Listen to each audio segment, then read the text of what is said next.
Hello everyone, welcome back to another video. जितने भी students मार्च session के लिए अपियर होने वाले हैं उन सभी के लिए ये इंपॉर्टेंट वीडियो है, क्योंकि मैं इसमें शेयर करने वाला हूँ आपके साथ इंपॉर्टेंट टॉपिक्स जो कि आपको रिवाइज करने हैं। आपने पूरा सिलेबस पढ़ लिया होगा और इस वीडियो की मदद से आप उन टॉपिक्स को रिवाइज कर लेना जो कि ज़्यादा इंपॉर्टेंट है। और आपके एग्जामिनेशन 16 से 18 मार्च को होने वाले हैं।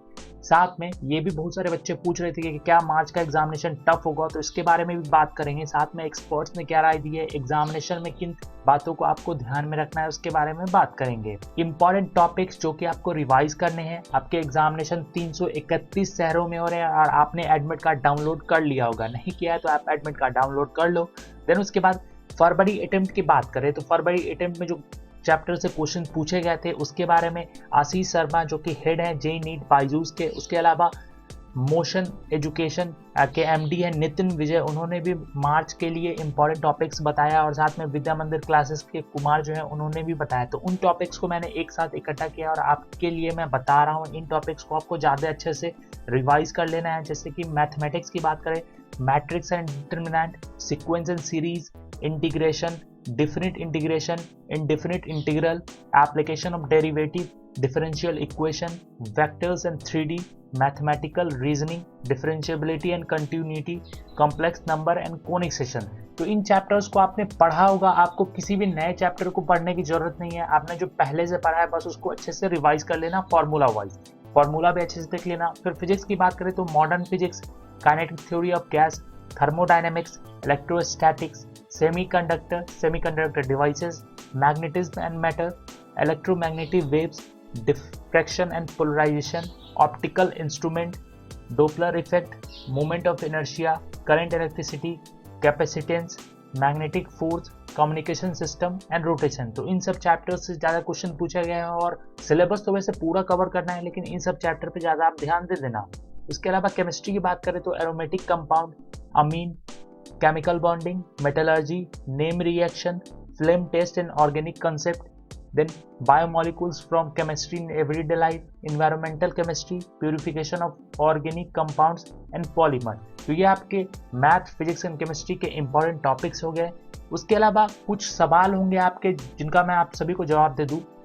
जो कंपटीशन लेवल है क्या फरवरी एग्जामिनेशन के बाद हायर होने वाला है, तो इसके बारे में बात करें तो ऐसा बिल्कुल नहीं है। कंपटीशन लेवल सेम रहेगा जैसा कि आपका फरवरी एग्जामिनेशन में हुआ। अगर आपका परफॉर्मेंस थोड़ा सा लो है तो आप उससे अच्छा कर सकते हो, अपने परसेंटाइल को बढ़ा सकते हो। इसके लिए आपको अच्छा सा एग्जामिनेशन देना होगा। अच्छा, आपने मेहनत तो किया ही है, साथ में आप एग्जामिनेशन में एग्जीक्यूट करो। क्या आपको इसके बारे में सोचना चाहिए कि 99 परसेंटाइल या 100 परसेंटाइल आप स्कोर कर सकते हो कि नहीं। एग्जामिनेशन में अपियर होने समय बहुत सारे बच्चों को ये प्रेशर होगा क्या हम 99 या 100 परसेंटाइल स्कोर करके कर पाएंगे कि नहीं। तो आपको बता दूं, जो भी स्टूडेंट्स है वो अपने मार्क्स को अभी इम्प्रूव कर सकते हैं। तो आप इस पर बिल्कुल ध्यान मत दो कि आप 99 या 100 परसेंटाइल स्कोर कर पाओगे कि नहीं। आपको सिर्फ अपना स्ट्रेंथ और वीकनेस देखना है, उसके बेसिस पे आपको एनालाइज करना है। आपने फरवरी में एग्जामिनेशन दिया होगा तो आपको तो अंदाजा हो ही गया होगा कि आपका एग्जामिनेशन किस तरह का गया, आप कैसे और अच्छा इंप्रूव कर सकते हो। देखो, एक और इम्पॉर्टेंट बात, बहुत सारे चैप्टर्स ऐसे होंगे जो फरवरी एग्जामिनेशन में जो आपके मैथ, फिजिक्स, केमिस्ट्री से क्वेश्चन नहीं पूछे गए होंगे। क्या आपको उन चैप्टर्स पे भी ध्यान देना है अब जो आने वाले एग्जामिनेशन है? तो जी हाँ, बिल्कुल ध्यान देना है। आपको ये बिल्कुल मत सोचना है कि अगर उन टॉपिक से क्वेश्चन नहीं आए हैं तो इस टॉपिक से भी नहीं आएगा, मतलब कि दूसरे टॉपिक से नहीं आएगा। सारा सिलेबस आपको कवर करना है, लेकिन जो मैंने टॉपिक्स आपको बताया है उन टॉपिक्स को आपको अच्छे से पढ़ लेना है, क्योंकि उससे क्वेश्चन आने के ज़्यादा चांसेस है। वैसे तो क्वेश्चन सारे टॉपिक्स से आपके आने वाले हैं। उसके बाद क्या प्लान होना चाहिए, रिवाइज पेपर को रिवाइज करना चाहिए कि नहीं। तो देखो, टाइम मैनेजमेंट और राइट सिलेक्शन ऑफ क्वेश्चन और आपका एक्यूरेसी, ये सक्सेस है जो कि आपको जेईई मेंस मार्च सेशन में अच्छे से एग्जामिनेशन में स्कोर दिला पाएगा। तो टाइम मैनेजमेंट सबसे ज़्यादा इंपॉर्टेंट। देन उसके बाद किस तरह से आपको क्वेश्चन को सॉल्व करना है उसके बारे में भी आपको पता होगा, और कौन सा क्वेश्चन आपको चूज करना है बनाने के लिए वो आपको उसके बारे में इंफॉर्मेशन होगा। तो ऐसा क्वेश्चन चुनना जो आपसे बने और कम टाइम में आपका क्वेश्चन भी बन जाए और आपका अच्छा नंबर आ जाए। इस बात पे ध्यान देना है। अगर कोई क्वेश्चन आपसे नहीं बन रहा है तो उसको स्किप करने की कोशिश करना। अब देखो, कुछ एडवाइस दे रहा हूँ आपको जो कि एग्जामिनेशन से रिलेटेड है, तो इस एडवाइस को जरूर से सुन लेना और जरूर से फॉलो करना। सबसे पहले जब आप एग्जामिनेशन हॉल में जाओगे, आपके सामने में जो क्वेश्चंस आएंगे तो सारा क्वेश्चन को एक बार देख लेना, सारे ऑप्शंस है कि नहीं उसमें। वैसे तो सब में होंगे, लेकिन आप एक बार चेक कर लेना। उसके अलावा सब्जेक्ट एंड क्वेश्चन जिसमें आप कॉन्फिडेंट हो कि हम बना सकते हैं, सबसे पहले जैसे कि मैथ, फिजिक्स या केमिस्ट्री, तो उस टॉपिक को सबसे पहले कवर करना। देन उसके बाद गेस वर्क बिल्कुल मत करना। आपका अगर कंसेप्ट क्लियर है तो भी आप उस क्वेश्चन को सॉल्व करना। अगर आप गेस वर्क करोगे तो नेगेटिव मार्किंग हो सकती है। उसके अलावा एक क्वेश्चन में आपको ज़्यादा समय नहीं देना है।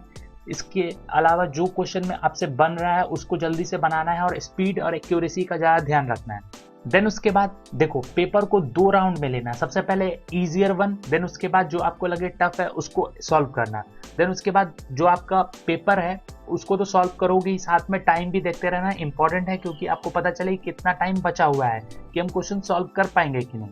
देन उसके अलावा आप सभी को बता दूं, आपको रिस्क कम लेना है, नेगेटिव मार्किंग नहीं करना है। आप देखो, रिस्क कम लेने का मतलब कि एमसीक्यू को तो आपको सॉल्व करना है, साथ में न्यूमेरिकल वैल्यू बेस्ड क्वेश्चन को भी सॉल्व करना है जिसमें आपका नेगेटिव मार्किंग नहीं है। उसमें अगर 2 मिनट एक्स्ट्रा लगे तो ज़्यादा देना, क्योंकि उसमें आपका नेगेटिव मार्किंग नहीं है। अगर आप उसमें आंसर सॉल्व कर देते हो तो आपके 4 नंबर कन्फर्म है। इसके अलावा जितने भी न्यूमेरिकल वैल्यू बेस्ड क्वेश्चन है उसमें कोई नेगेटिव मार्किंग नहीं है। Do not start from a question you don't know. अगर आपको कोई क्वेश्चन नहीं आ रहा है तो वहां से स्टार्ट मत करना, और आपको अपसेट होने की जरूरत नहीं है। और जो भी सेक्शन टफ लगता है वो टफ होगा आपके लिए, क्योंकि आपने पढ़ा तो होगा, लेकिन उसके बारे में अगर आपको इन्फॉर्मेशन नहीं है तो उसको स्किप कर देना।